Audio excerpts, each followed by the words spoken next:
welcome to the koha-US Acquisitions SIG meeting that is being held at the koha-US 2023 conference in Portsmouth, New Hampshire at the Portsmouth Public Library. We've got a bunch of the people in the room here as well as our people online. My name is Barbara Johnson. I am pinch hitting the hosting of this meeting for Rhonda Kuiper, who could not be here today. So we don't really have an agenda. I'm just going to kind of open it up to the room for anybody that wants to talk about acquisitions related stuff. So what kind of topics do we have?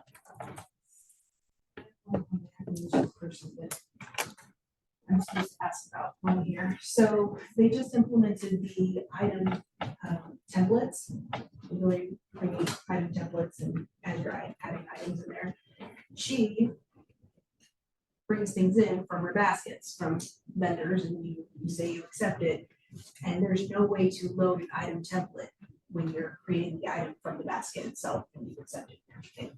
They don't know if that's coming, if that's an option.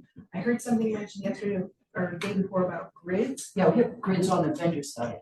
Which, okay, so that assumes that your vendor always uses the same type of item, or No, goes to the there's multiple grids depending on, we're multi-campus, and so we have separate grids for different types of materials and for different campuses. Okay, so you can add different grids to a vendor. Right, it depends on your vendor. I mean, you have to have that discussion with them.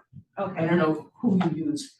I know that they work with Ingram. That's where mostly we've done. ours are mostly private purchases.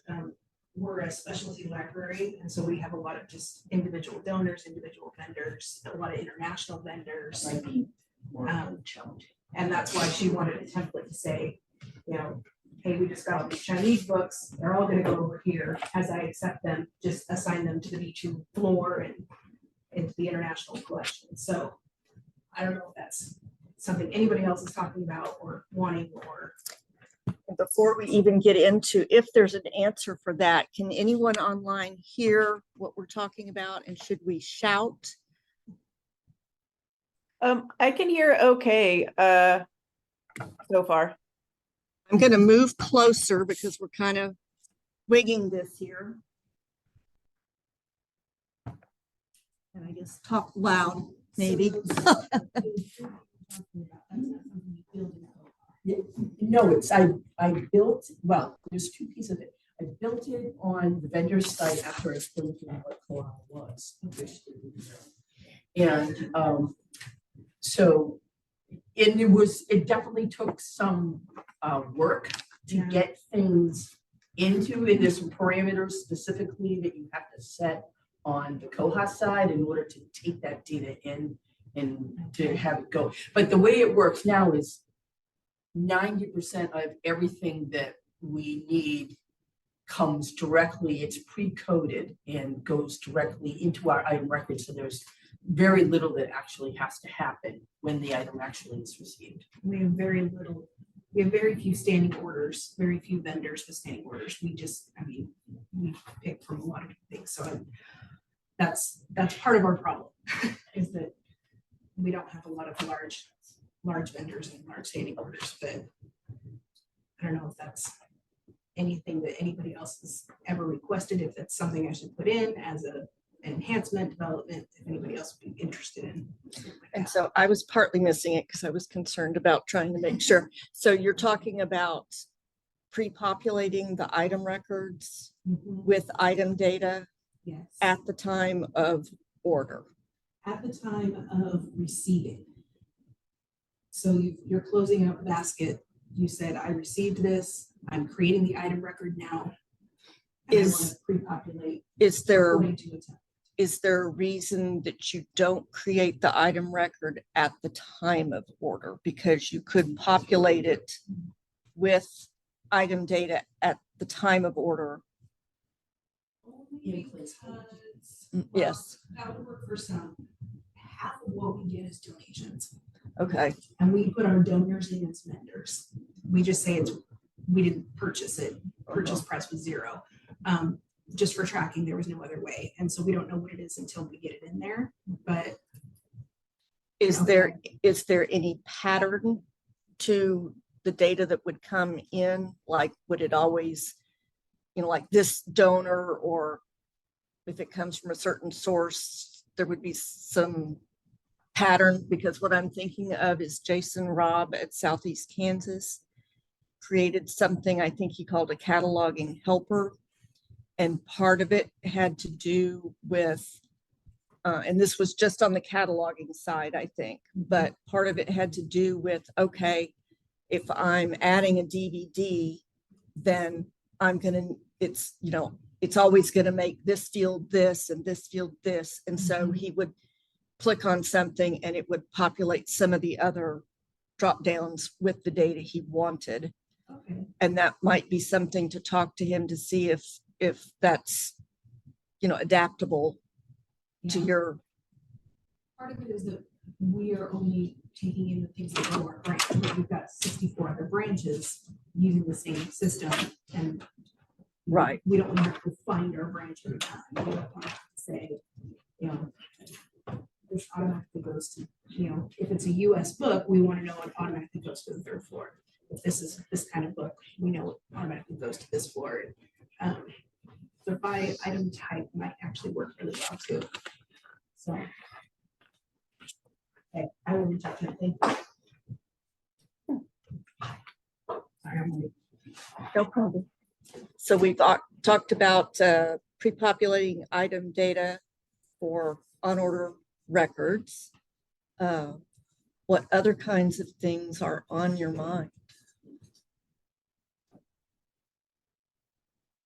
Jeff? It's something that it doesn't come up that often. It just seems like something that shouldn't be a problem, but it is. Am I talking loud enough? Probably, and I wanted to get you on screen so Oh, that you sorry. could maybe connect a voice with a person. So, occasionally, especially since we have a lot of very similar and identical titles in legal government documents, an order gets placed on the wrong bib record. Once you receive an order, you can't remove that. It's very frustrating, even if it's bad enough that you have to delete that and put a new order record somewhere else. But even a deleted order sticks to that bib forever. So if you're searching through a search in Staff Pack to find the order record, which we do sometimes, that deleted order is still going to stick there. And I wish we could just shoot a received order just like you can an unreceived order on your different basket. That's probably something I should ask someone to make a ticket. I'm always really slow about those things. It comes up every once in a while. It's a huge headache when it does. It's just not that often that I forget it. So you want to be able to transfer An order to a different basket. You can't, unless I'm mistaken, you can't do that once it's received. It's locked there. All you can do is delete the order, and it still sticks there as a deleted order that's tied to that basket forever. Is that correct? I am not sure, because I don't think we have the need to do that very often for our library, but anybody else have any experience with that?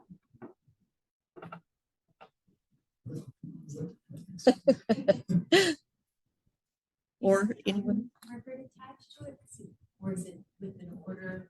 Because sometimes you can transfer an item to a new bid. Yeah, so I this don't a know lot of what times. order. So we do a lot of, we don't use the standing order function. We have a lot of orders for things without item records, also on a lot of databases. There's one attached to an item. Sometimes we have to get it in cataloging if we haven't made the payment yet. So the order gets, for whatever reason, someone's put it on not typed item record. But you're right, if it were an item, right, you can transfer that by the barcode. Yeah.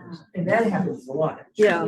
People pick the wrong bid record. Yeah. And have to move it.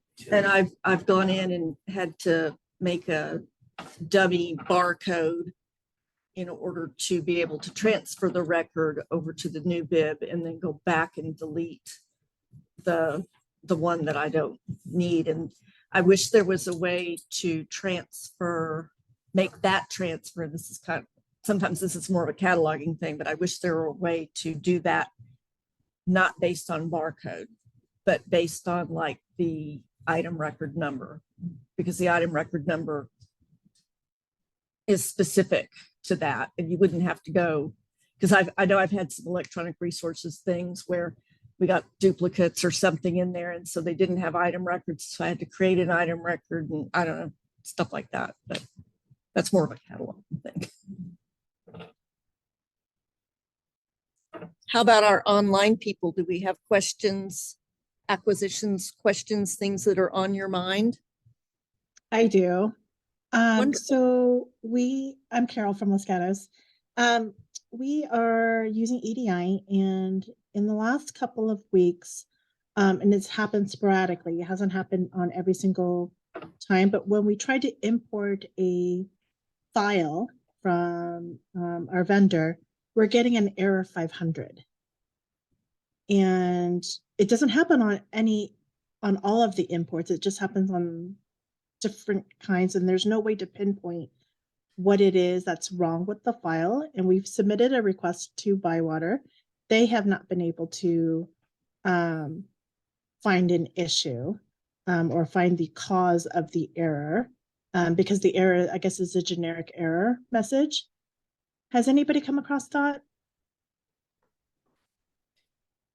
This is at the time you're importing a file Yes. of MARC records and you Yes. can't get them in. Nope, we cannot. It just immediately goes, an error has occurred, and it's an error 500. It's a generic error. It doesn't tell you what's wrong with the file. It doesn't. But it works sometimes. And it's just happened most recently. It hasn't. I mean, I want to say it's probably With this the upgrade release. that we had. Yeah. Yes. I personally have experienced that 2 times, I think, since we upgraded. I think in both instances, I just could not get the records through. I pulled them into Mark Edit, and I probably did several things. I think I took the import and tried importing just like the first record, and got that in maybe. And then, I got down and did the next couple 3 or something, and those came in, and then I hit a particular record and got the 500 error, and then went and looked at that particular error. And I think in both cases, my problem had to do with there was a diacritic in the bib record that somehow, Okay. when you looked at it in Mark Edit, it was,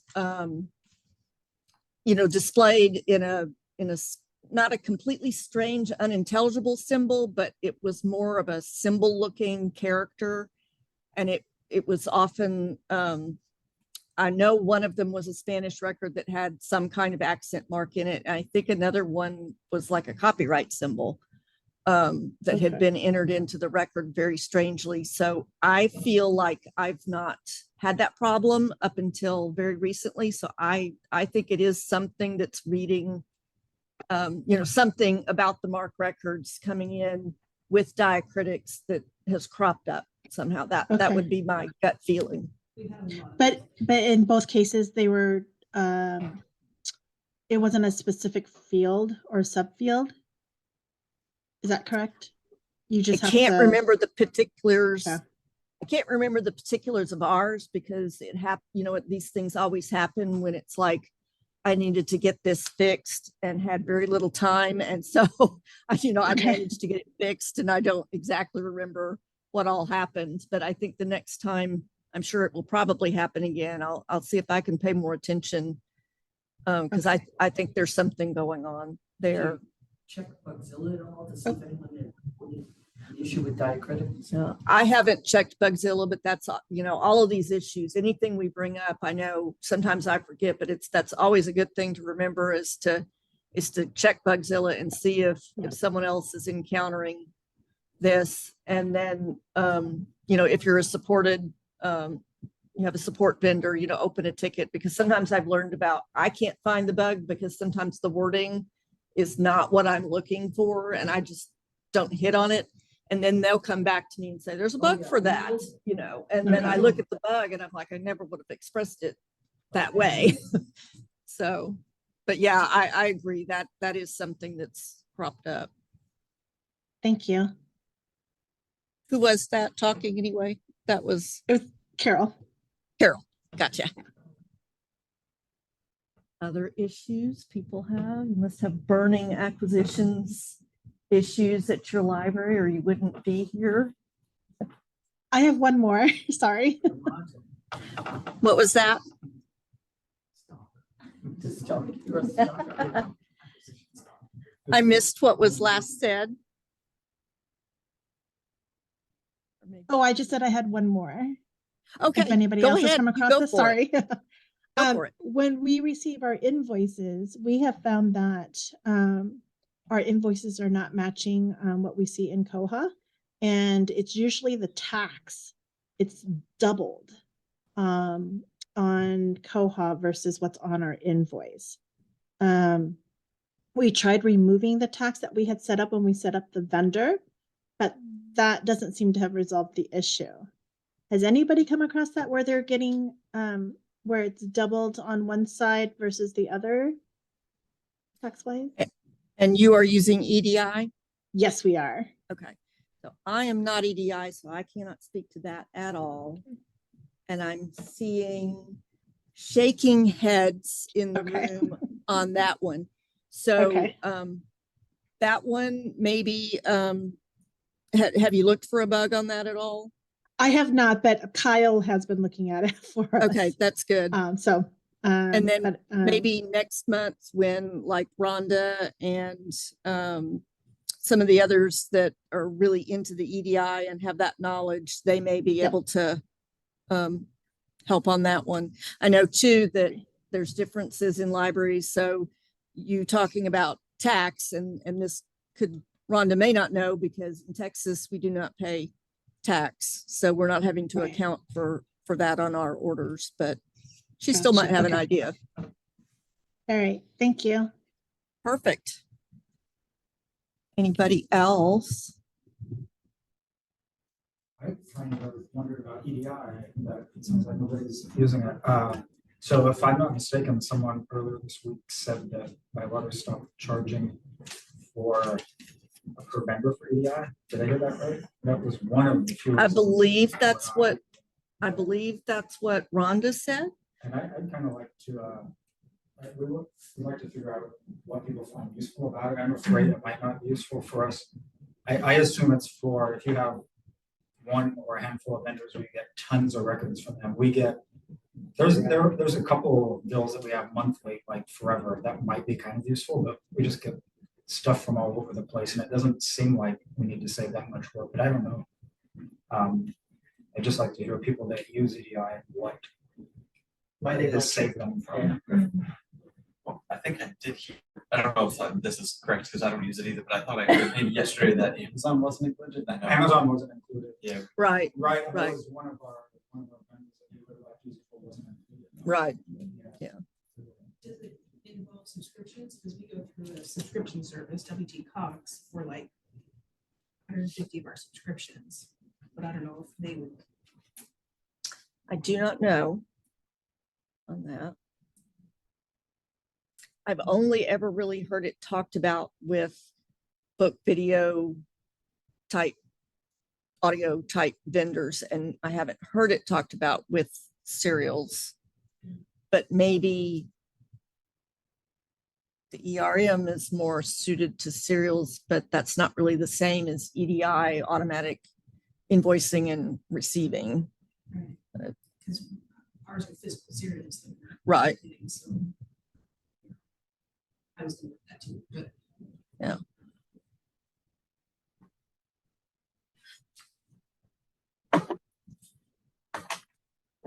I have a question from the line if there's time. You bet. I'm just curious what type of reporting in Koha people are doing related to acquisitions, if anyone's got any good SQL. I know I'm running up into some issues where I'm trying to search particular fields in invoices and I'm not really sure how to go about doing that. So what kind of reports are people using for acquisitions. We're running expenditure reports that list the fund and what we bought and how much we paid for it. Then we dump it all in Power BI and get to run a lot of great graphs and And reports. stats and Yeah, Yeah. it's been great. not to answer your question particularly, but one that we run that's useful for us is, and we're a public library, we run one that shows us the holds on received items that haven't been cataloged yet, because those move to the front of our queue. So when our assistant receives materials later, she about once a week really, so it's not, immediate, but she goes through and runs this report. And if it's something that went on hold, not at the time, you can see if it's on hold when you're receiving it. But lots of times we get holds in that in-between period between when it's been received and, it hasn't quite been cataloged yet. She goes and pulls those for us and we get those at the front of our queue. That was a specialized one we created. Trying to think what else.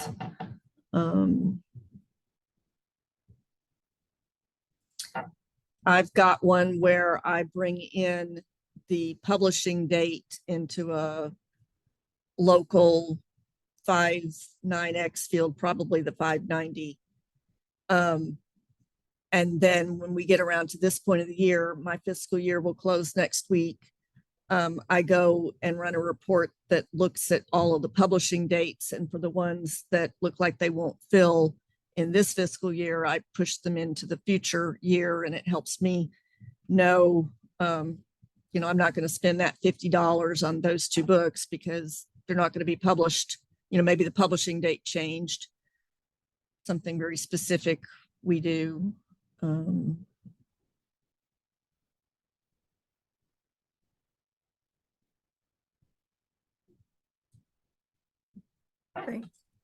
Any other topics?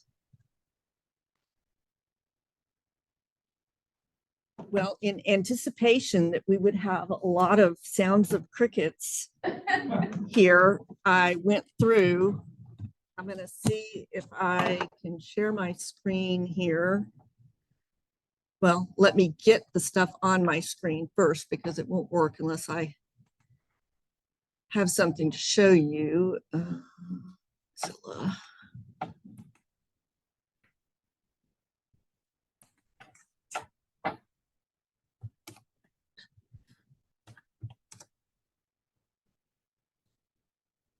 Now, and I don't normally do this from my laptop, so bear with me, please.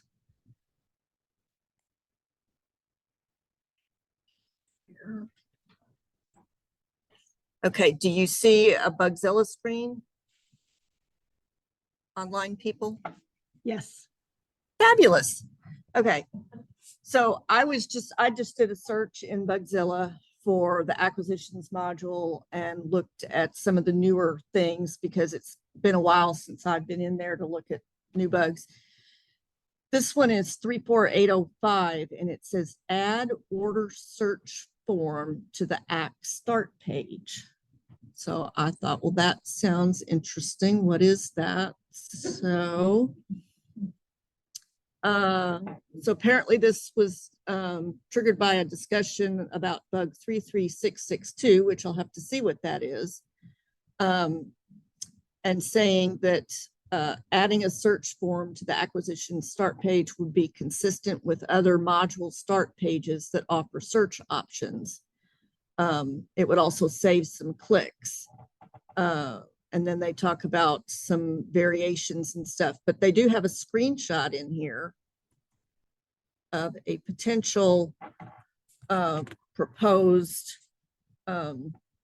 search form. And it looks like you would have your search vendors that you always have there at the top of the page. And then this middle section here would be, a potential search form. And then it looks like the all available funds So this would be in between where you search your vendor and your list of everything that's in your funds is the way this looks like someone is proposing. I haven't had much time to think about it, but I think this is one that if you think this is a good idea, a bad idea, if you have comments about maybe what should or shouldn't be there, it's certainly, I love it when a bug has a screenshot of what someone is talking about because sometimes I can't interpret, I'm reading it and I'm thinking I still kind of don't understand what they really mean here, but this one had a nice conceptual screenshot of what they were talking about. So this might be one. I mean, my part of me is kind of like, okay, I think I would have to scroll more. And so when I love my acquisitions homepage and I go to it and I see my amounts of encumbered, spent, and available, and it's right there. So this makes me feel a little bit like, okay, I'm going to have to scroll to see that information. But that's just my first thought. I haven't considered it beyond that as far as usefulness.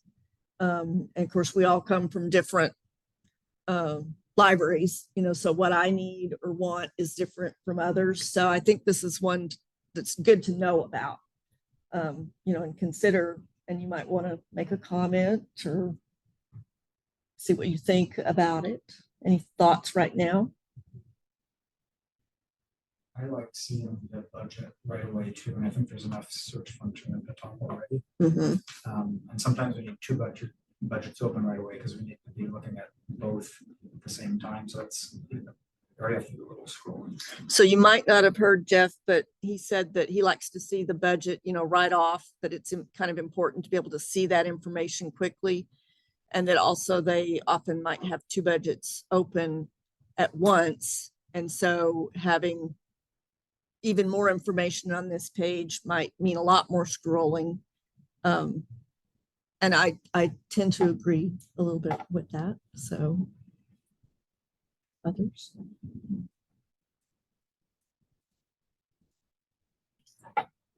Any thoughts online?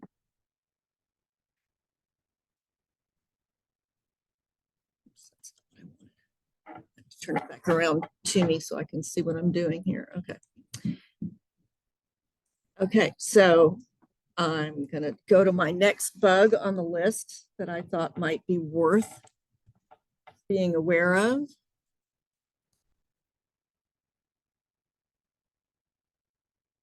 And this one is 34827, and it says item information tab should not appear when adding to a basket from a staged file if items are created using the mark item fields to order.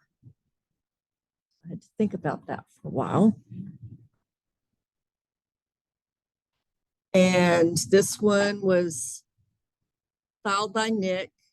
And he says, when adding to a basket from a staged file, we populate item information on the main tab if using mark item fields to order.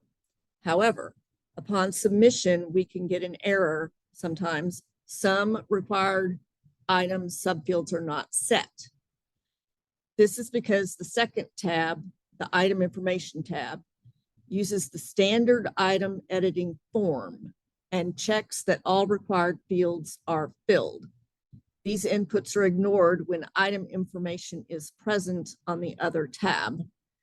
We should not build this form when using mark item fields to order. Isn't that exciting? But just, I think I've run into this error message, this some required item subfields are not set. And I feel like I've run into it recently, maybe with this upgrade, whereas I hadn't before, but I'm not sure. Are there new item fields in this upgrade? I haven't had a chance to take a look at it because I just came back after the summer. We haven't really gotten the full swing yet in terms of our acquisitions budget. So I don't think there are new item fields that you can add in the mark item fields to order. So I don't know why sometimes there is an error. I'm not sure about why the error might be occurring sometimes. but I think I have encountered it. So just another issue that's out there that could affect your acquisitions.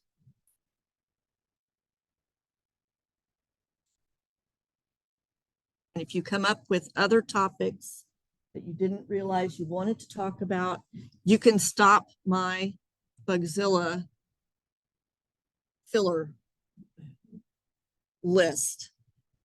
So the next one I came across was 34747. Keep open baskets at the top when viewing vendors.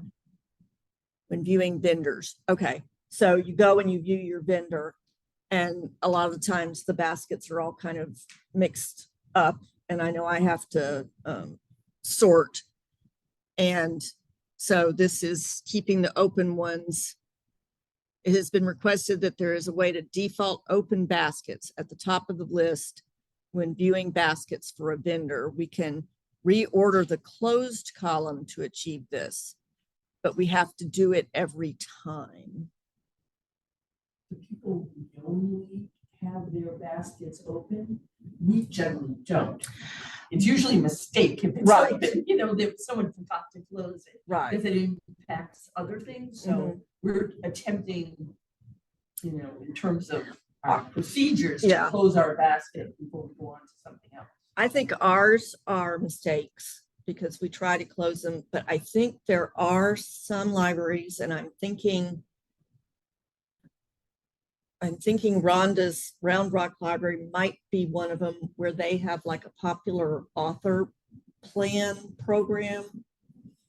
And I think they maybe keep adding orders to an open basket. And so it's almost like a standing order, but not quite.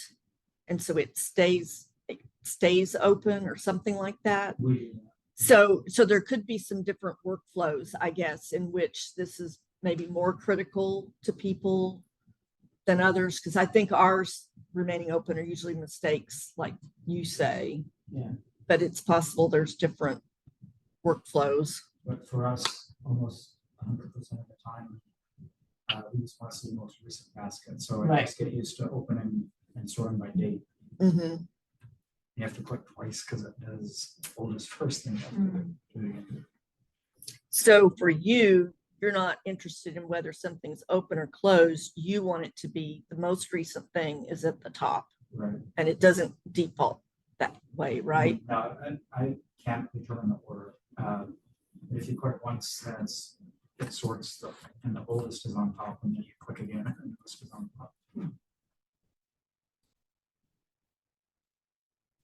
I'm writing that down because I want to see later if there is a bug for that. I wonder if that should be a choice though, depending on the workflow. Yes. Right. To just say, you know, I mean, most of the time we're just receiving things, you know, from an invoice kind of Right. thing. And so we pull the invoice and it brings us all my orders and stuff. And I don't see it as a lot because we of have a work. blanket PO or whatever. So I mean, just to sort it isn't Yeah. a lot of work, and I've never thought about asking someone to change it.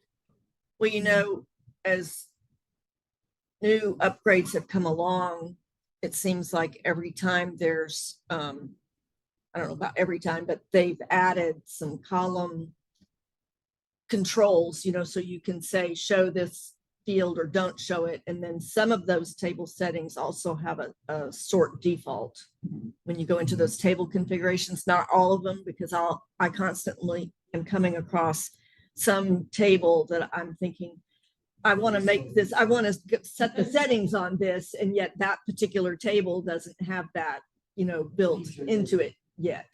But that might be something where it could be table configurations, and so you could control, you know, if that was created, and then, you know, like if I wanted to sort it that way, Institutional ID or Yeah. whatever, saying and so I might want to sort it default one way, and you might want to sort it default another. Yeah.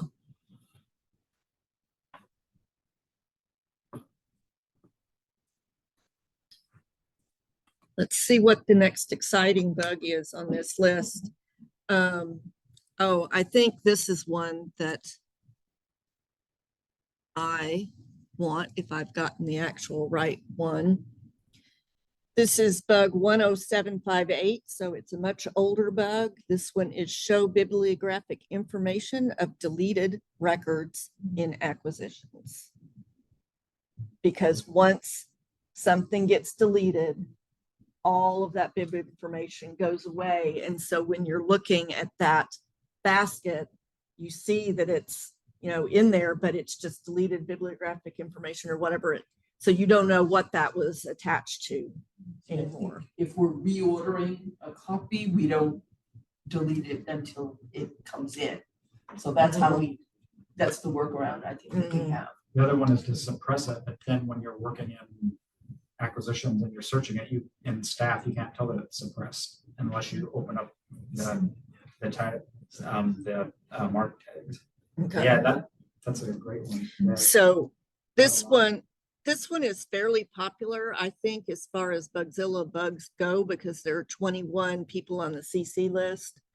And sometimes Status of that. this is new, US status of new, even though it was created in August of 2013.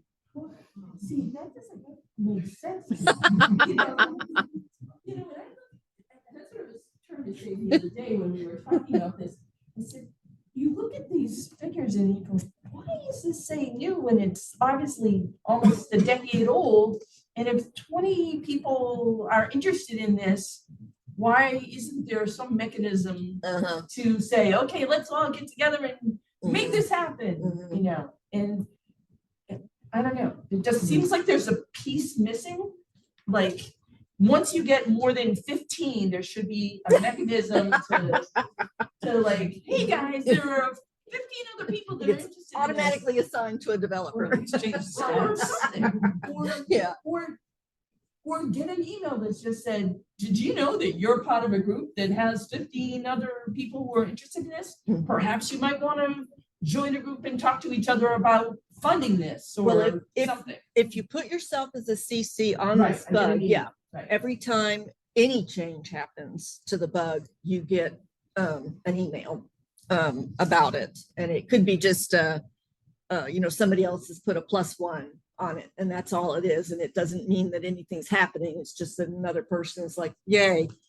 But you do get that email, you know, about changes. I guess I'd say another thing is come to the acquisitions special interest group.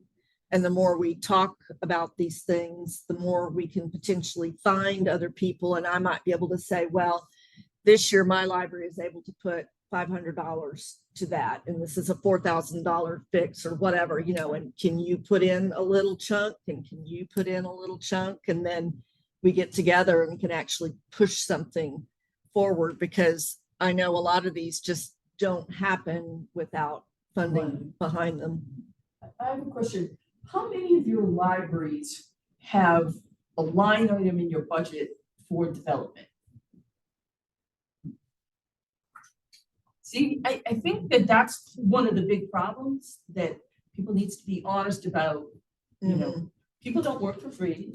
And if you really want these things to happen, that need to be a conversation with all of our bosses, that we would like them to put forth some money for development and then get together and talk about what that development should be. And ours is a line item in our city municipal budget, but I have heard another library that has it as part of their Friends of the Library funding.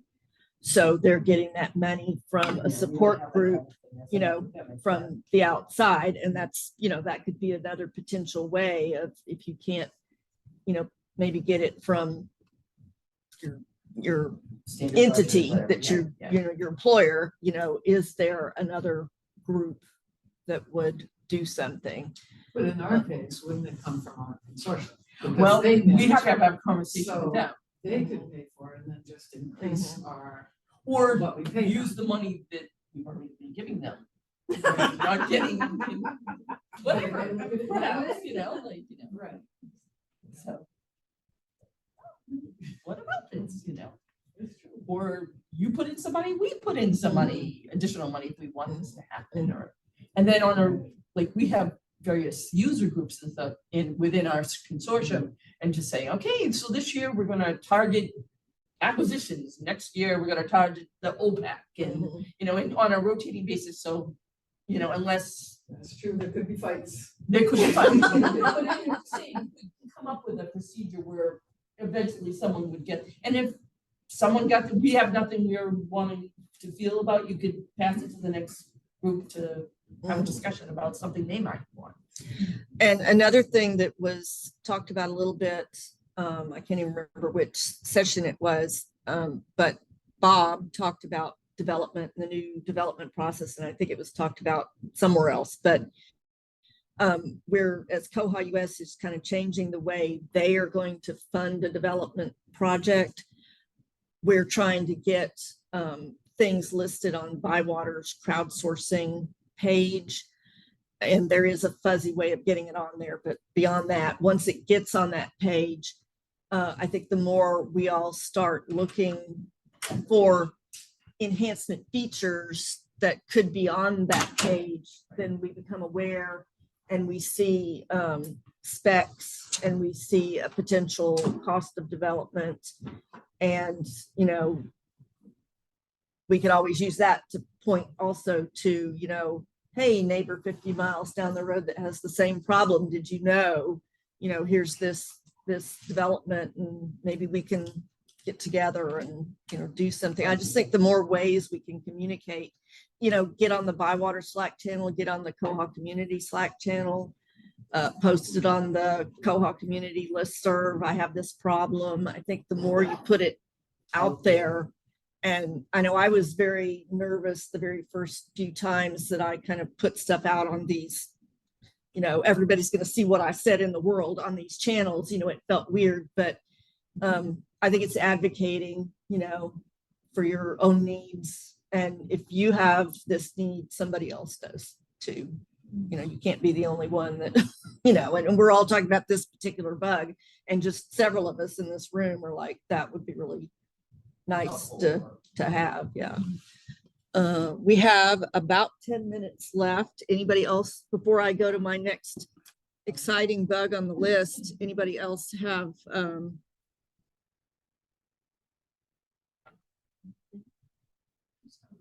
yeah, general question. Sure. We don't use the acquisitions module at my library, but for a variety of reasons, but it sort of isn't really the workflow of how I work with the cataloger. But is there any way to utilize the acquisitions module for just sort of like money tracking without it creating a record in the catalog? Yeah. I mean, tell us about it, Andrew. well, so I mean, you need to create a record at some point. The order needs to tie to a record. Yeah. But the creation of that record can be wholly divorced from acquisitions. I mean, there's a system preference that asks when to create records in relation to your order process. And it's either at point of ordering, at point of receiving, or I think the third option is in catalog. Yeah. Which just means like, I'm going to take care of all of my records over here. And when I need to place an order, I'm going to search for and select the bib that order ties to. But I'm not going to do any cataloging in the acquisition process. So it does require you to have that record before the order gets placed, or at least a record, even if that's just, you know, a bib with an ISBN and a title, and you can overlay later. And are you thinking of library materials, or are you thinking of something else outside even the collection? No, library. Okay. Library materials. But I mean, like we do a dummy record for our digital stuff. So we're in an Overdrive consortium, and I get a big invoice that I have to pay, and I just have a dummy record that's, you know, Overdrive annual subscription, and every year I just add stuff to it. So it's not a real bib record, but it is a bib record because the order is attached to but it. is it in the catalog? Like, is it visible to It is set as something so it doesn't show. suppressed. There's, So it's can we suppressed, have that's all- it. So potentially you could have them all suppressed. Mhm. All right. Yeah. I've seen a suppressed bid record titled pencils that was used to track the purchase of pencils in acquisition. Okay. So it can be done. It gets weird sometimes. Yeah, like we have marker board, markers and erasers that we check out to the study rooms. And that's an actual checkoutable thing, but I'm sure we've got that suppressed. If we don't, go and look for it. So we've got some things like that we set up. Okay. Doesn't have order records attached to it, but it is something that exists that's suppressed. You can also suppress the item level record. If for some reason you have a big record that shouldn't be suppressed, and you have a little search data in there, you can add the things to the record and just suppress an item. Okay, yeah. I mean, I guess I just. Because I came into the position and this is a certain way how they did it. with Right. the Spreadsheet or whatever, and I've sort of looked into it and it's sort of like, what? Yeah, like, is this gonna be more work for me Mhm. than it's worth? Because also, I don't order from a vendor specifically, I order from our local bookstore in town and then Amazon primarily, or here and there. Mhm. So to me, kind of is like, well, like it would be great if we were a traditional library that, public library or, that ordered from Baker Tailoring or whatever, but The hardest part is setting it up after that. Yeah, I think what it that's, seems like. I think setting it up and coming up with, workflows is the hardest part, and testing it, can be the hardest part. But once you get it set up and you have it working, I think, generally you're saving time and you're getting good data and you're getting it efficiently and accurately and all of those kinds of things. I just wanted to say that we do like blanket POs where we're just tracking how much money we're spending in various funds. Yeah. With no order records. Oh, okay. It's just a matter of receiving the invoice and, putting it in a fund and saying, this is how much we have in this fund. And then, debiting it as, canopy, bills come in per month or something like that. So it lets everyone know how much money we might still need to pay in of whatever that we've allocated. Okay, so there's some options there, yeah. So y'all need to talk more.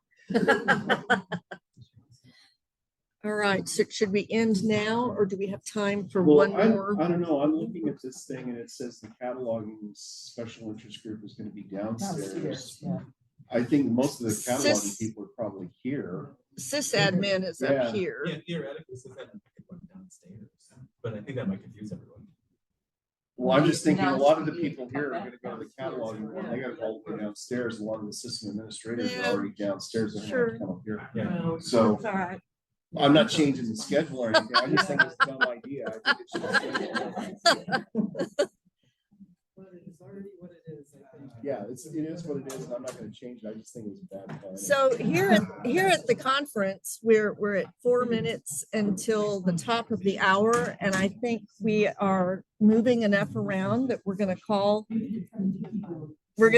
this the end of our very sort of non-traditional at the conference meeting, and wish that everybody has a wonderful day and that you will all join us next month at our regularly scheduled time, which is on a Tuesday. I believe it's the third Tuesday of the month at 11 o'clock Central Time.